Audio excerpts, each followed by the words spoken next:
Max Meyer looks to be done for the season. Andrew Nardi definitely done for the season. Calvin Fauché probably done for the season. A slew of roster moves, but Eddie Cabrera twirls a gem. They split the series against the Phillies. This is your 2024 Marlins. Expect the unexpected. Tons to get into. This is Locked on Marlins.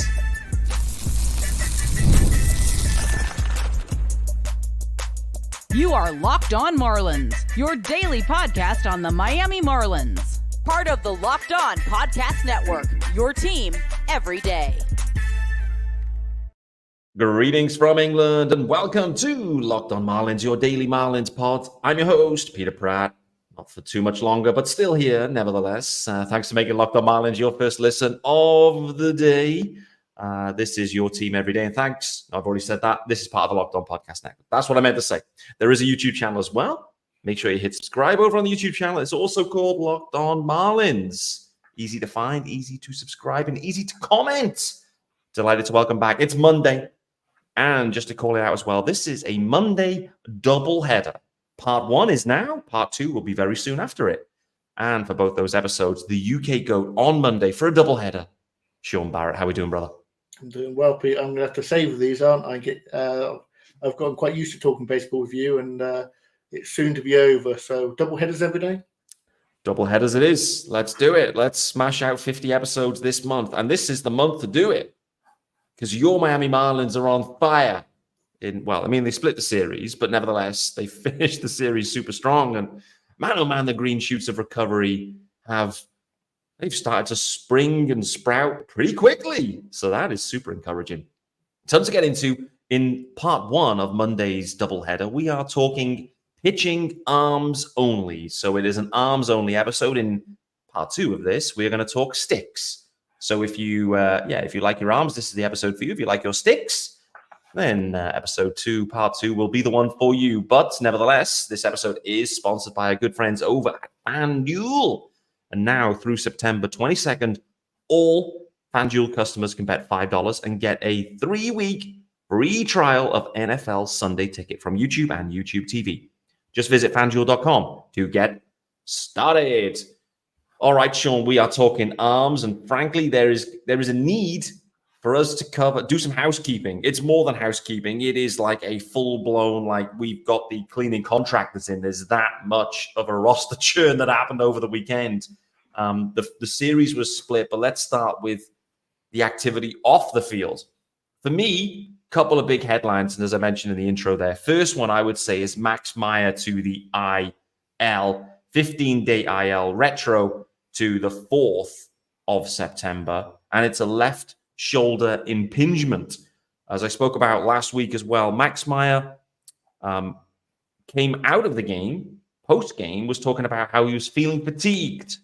It was a longer season than he realized this professional baseball season. The results haven't been good.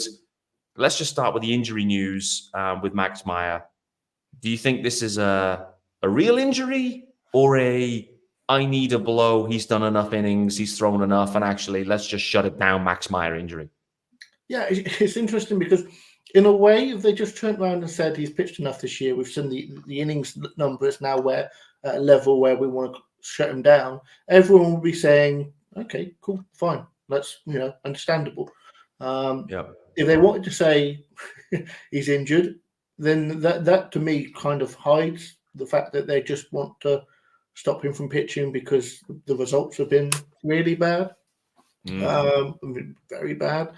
So it's I'm going to come back to that, by the way, in a second with you. I want to talk about the results, but carry on. It's another one because back in the day when the IL was the DL, I'm quite thankful that it's changed now because it seemed pretty inappropriate.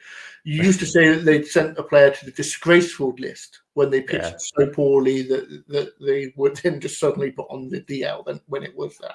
I'm going to have to put my brain to it and think of something for IL as a replacement for a player who isn't any good. So we'll work on that one. Is it the inept list? Is that it? That's why they pay you the big bucks, Pete. The inept list for Max Meyer. Talk to me about the results, though, because the lead up to this, I mean, I went off on it was a full-blown 30-minute episode around Max Meyer, and there's a lot to not like and enjoy from Max Meyer's campaign in 24. Just how do you summarize things with Max Meyer at this point, and how do you view him as well, kind of going forwards?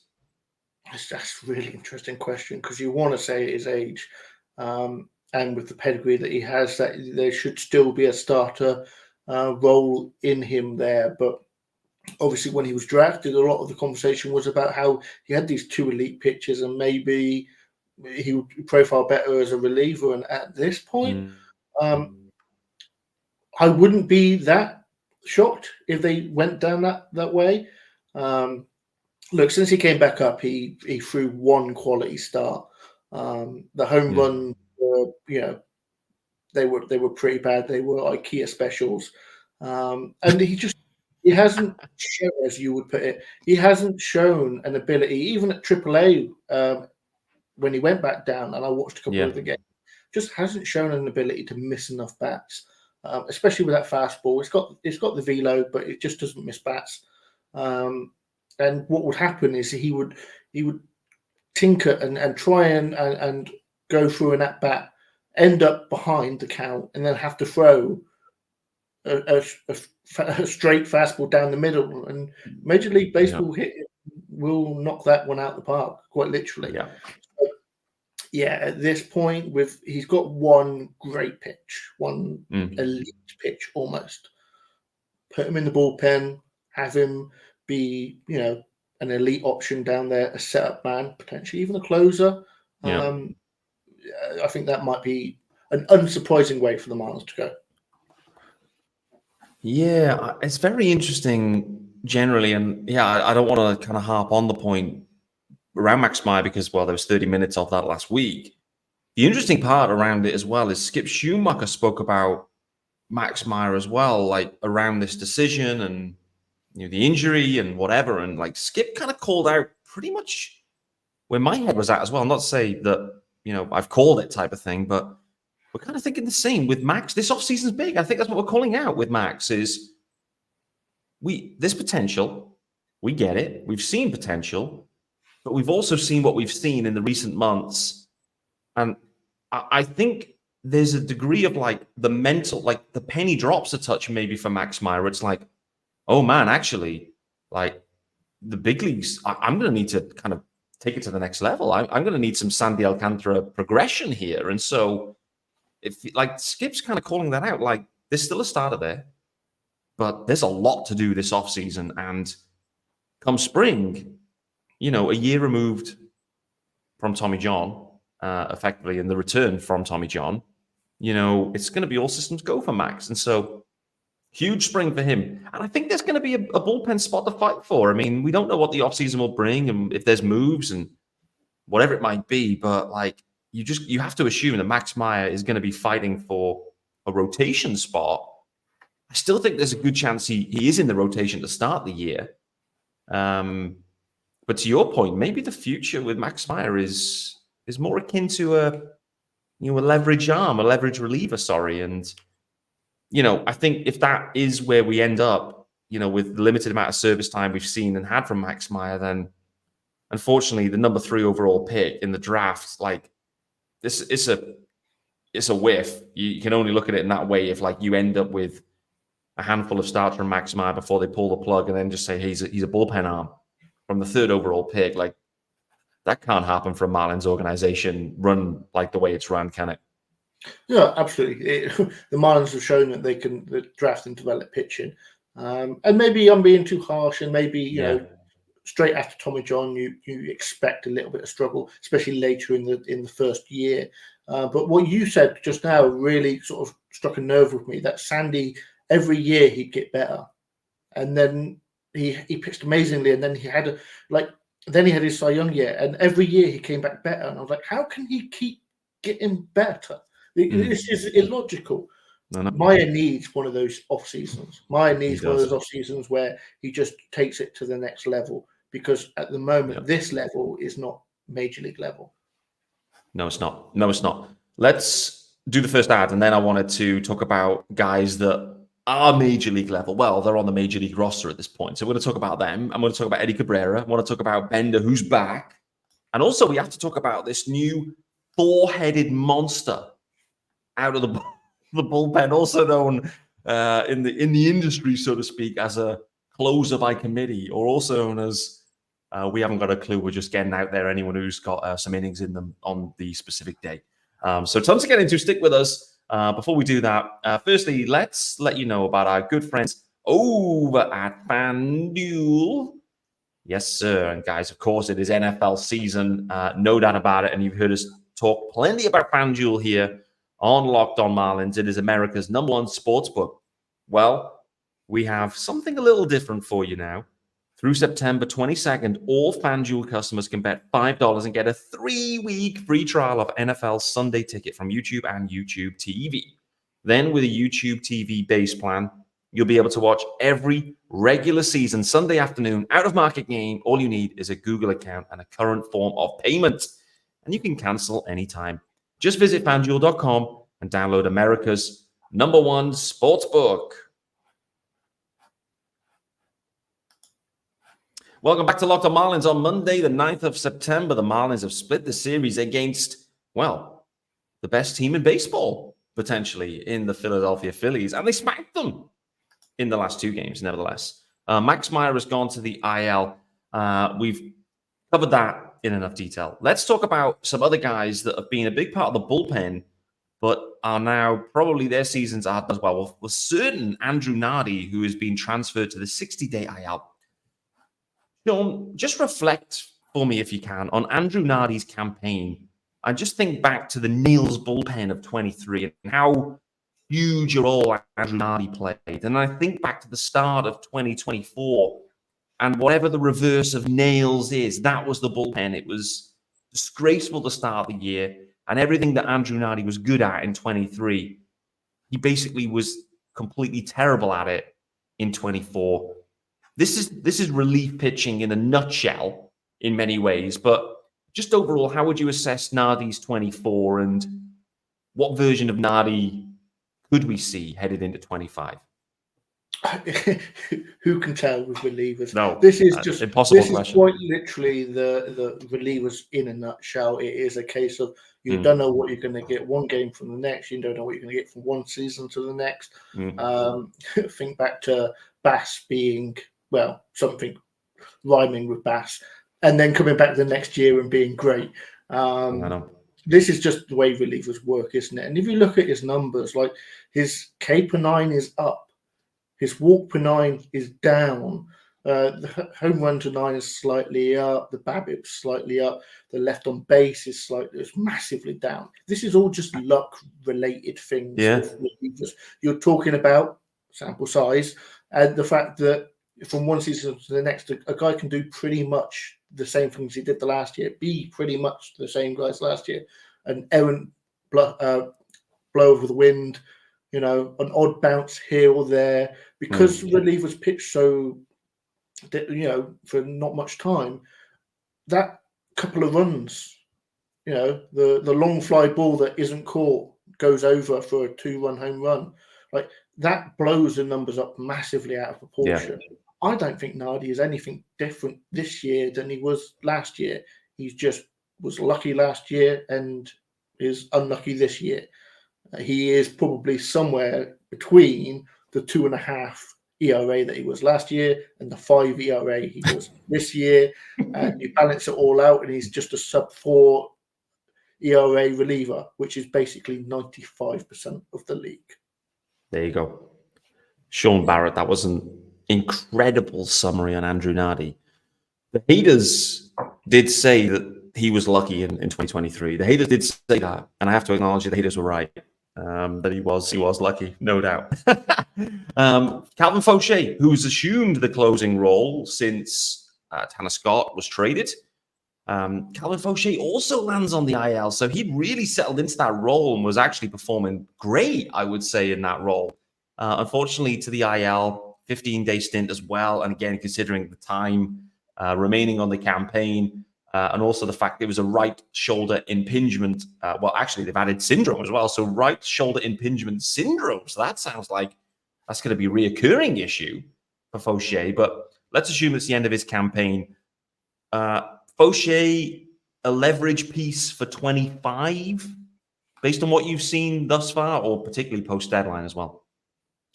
I think he'll be given an opportunity. Obviously, the Marlins basically picked him up for nothing from Tampa Bay. And anytime Tampa Bay give up on a reliever, you kind of got to wonder, well, there's no juice left to squeeze. And then he's pitched fantastically, hasn't he? A guy that can strike out, over 10 per 9 is a guy that deserves to be in a major league bullpen. The injury, a bit of a shame, obviously, but at this point of the season, does it really matter? Would a couple more weeks of this performance change our mind on him? Probably not. Nope. But the Marlins are going to keep doing this for the next couple of years, piecing together a bullpen out of misshapen toys. If you could throw over 95 miles an hour, you're probably, and you haven't got a job, you're probably going to be on the Marlins bullpen quite shortly. Might have to get the speed gun out in Leeds here and just double check where I'm at velo wise. I'm not sure it's 95 kph, maybe, I don't know. But I did want to call this out, by the way, because I've done a very poor job of covering this player in particular. On the flip side, Eli Sussman, Fish on First, has done an amazing job of covering this player. So, if you fire up like Roster Resource right now and you go and have a look at the current Marlins bullpen, there's one guy that stands out with red in the last 14 days stint, and that's John McMillan. Last 14 days, power rankings, he's 13th. And so I have not even spoken once on this show about John McMillan. So now it's time for Sean Barrett to talk about him and let me know, John McMillan, Eli is absolutely in love with John McMillan. Are you equally as in love with John McMillan thus far? I think he should be in luck with his 185 BABIP right now. I mean, you've got to get lucky to have a 1.5 ERA. Let's be frank. But the rest of the surface numbers there look pretty decent. But again, this is just another waiver claim of a guy that doesn't really shout elite setup man or closer for the future. It is a case of, this is another example of the Marlins getting bodies, getting guys that have got an arm to throw a ball. And right now it's working. But as we've just said before, this could change. I mean, once that BABIP reverts, his numbers aren't going to look as good. Like it's going to be closer to 3.5, 4 ERA reliever. But strike while the iron's hot. I mean, he's I'm sure he's having fun pitching this well at the major league level for the first time in his career. So I struggle massively with getting too excited with relievers, just because I know that as soon as you take a look under the hood of the stats, you see that actually they're just bang average, having a good week or two. There you go. It was the funny thing too, as well. And this really shines a light on it as well. Talk about waiver claims. You then again, you're in Roster Resource. You have a look, and the bullpen right now is showing us 10 arms in this pen. It's loaded. It's a 4-headed monster that potentially could close. Those guys are Tinoco, Bender, McMillan, and Declan Cronin, who again was back this weekend and had the ladies moaning, which was great to see. Nevertheless, 10 arms, 7 of which have been claimed on waivers this season. Anthony Bender, obviously the longest tenured, and then a couple of free agents along the way. And Soriano, I guess, an amateur free agent, an international amateur free agent. So Soriano back on the roster. But 7 waiver claims out of the 10 bullpen arms. Again, that is just Bendix ball in an absolute nutshell, no doubt about it. Tinoco seems to be the guy that has ascended to potentially the de facto closer at this point, considering either options have been traded or that they're currently hurt.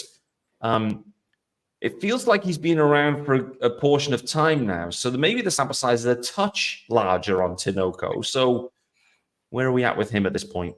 Yeah, the one thing he has an advantage over most of these waiver claims is he's been here since July. Yeah. Five of those waiver claims have been since August, which just shows you how much movement's happened recently. Yeah, there has. Yeah, he's pitched well. He has genuinely pitched well. All the numbers don't scream too much luck. The ERA and the xERA are basically the same. He's had a bit of luck with BABIP, but then the rest of the numbers not so much. So, yeah, again, it is a case of like he's pitching well, and he's clearly going to be enjoying the role. Yeah. Is he? If the Marlins open up next season saying Jesus Tinoco is our closer, you're not exactly going to be celebrating. I can see it. There's a pathway to it being Tinoco. I can see it too, but right now he's pitching well. And again, do I trust that any of that will translate into next year? Not at all. No, because I think any of these stats post deadline, and frankly, the whole of the 24 campaign, you have to take everything with a pinch of salt in many ways, because you don't have scoreboard pressure that exists. Like there is pressure, but the wins and loss, it doesn't really matter at this point. So you don't have that pressure where you're in a postseason hunt like last year, where you're like scrapping for games against the Mets and you're going and trying to get it done, and in Pittsburgh, whatever it might be. You just don't have that pressure. It's different, where you can just stroll out there and just play your game.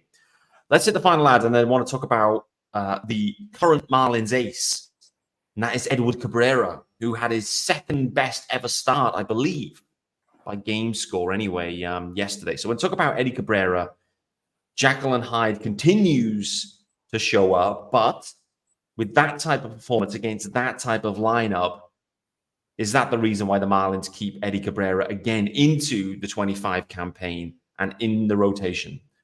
Before we do that, let's let you know about our good friends over at eBay Motors. And with passion, drive, and patience, the formula for winning championships is also what keeps your ride or die alive.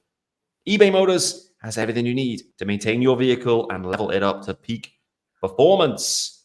Superchargers, roof racks, exhaust kits, LED headlights, and more, whether into speed, power, or style. eBay Motors has you covered. With over 122 million parts for your number one ride or die, you'll always find exactly what you're looking for. And with eBay Guaranteed Fit, your part is guaranteed to fit your ride every time, or your money back, because with eBay Motors, you're burning rubber, not cash. With all the parts you need at the prices you want, it's easy to make your car the MVP and bring home huge wins. Keep your ride or die alive at ebaymotors.com. Eligible items only. Exclusions apply. eBay Guaranteed Fit only available to U.S. customers.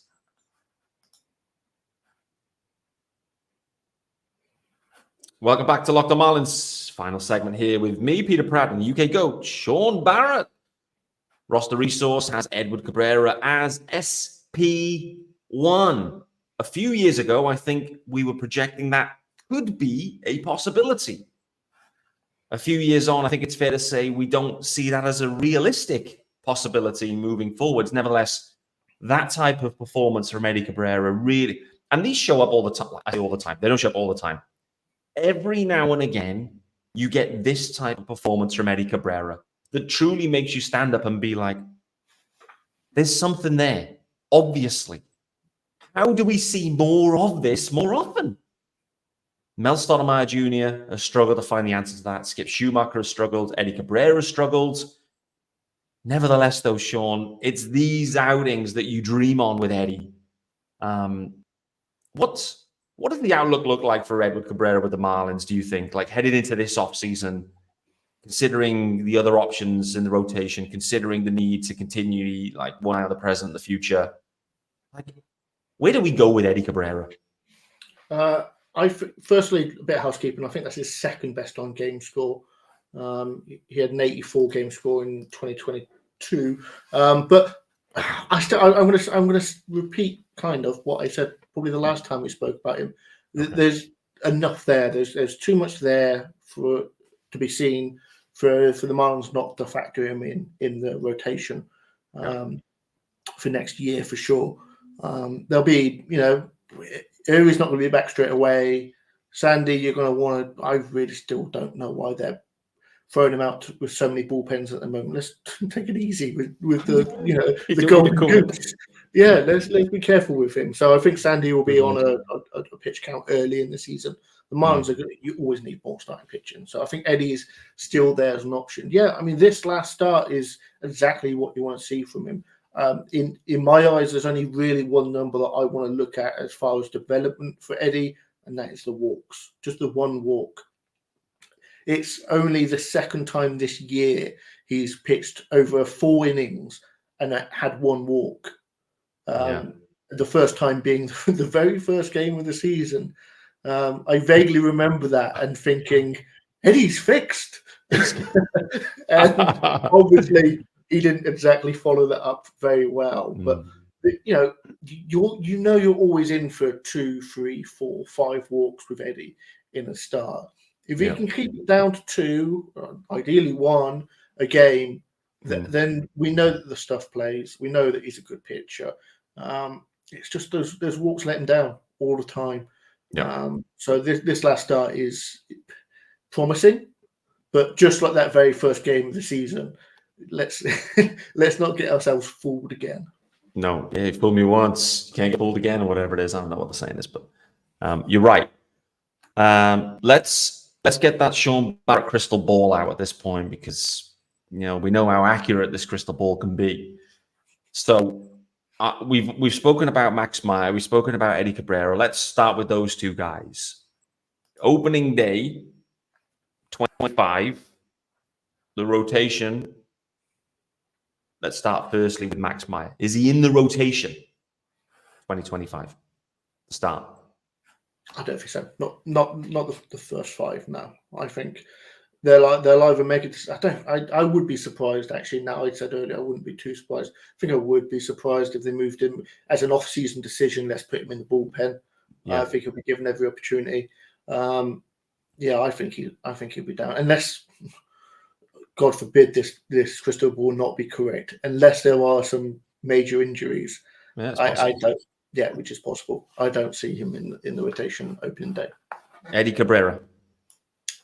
I would say so, yes. Okay. There's a few spots that should be taken by other guys, let's assume. But anything's possible. I don't know. I think we need to give some love to the current guys that are in the rotation. So briefly, we'll just touch on these. Fan favorite at this point, Deente Beozo.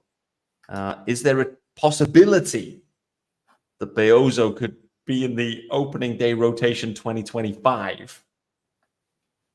I'm going to reserve judgment for today. Okay. He pitches tonight. He does. He's going against Skeens. Apparently quite a decent pitcher. Yeah. This will be the first time I've watched him in a game anyway. I've obviously seen all the hoopla about him. Yeah. If Belozo can out-duel Skeens tonight, he's a lock. In my head, he earns a rotation spot. Oh, baby, this is popcorn season now. I mean, I need to get this episode posted immediately so everyone can hear this pre-game. Because everyone needs a bit of juice on it, right? Listen to the episode. Locked on Marlins gets you hyped pre-game. And then everyone's going to be locked in then. Listen, if this is it, if Beozo out-duels Skeens, he's in. So with that being said, Sean, I think let's wrap it up there. Let's get this episode posted. And then for everyone else, come and join us again very, very soon. We're going to be talking about the sticks, the offensive guys. We've covered all of the pitching updates. Probably missed a couple. Didn't get to speak about Bender being back, but he's back. So there you go. You brought up to speed. More guys on the IL. Cabrera's looking like a stud. Beozo going, pitching for an opening day roster spot, according to Sean Barrett. Look forward to seeing you guys soon.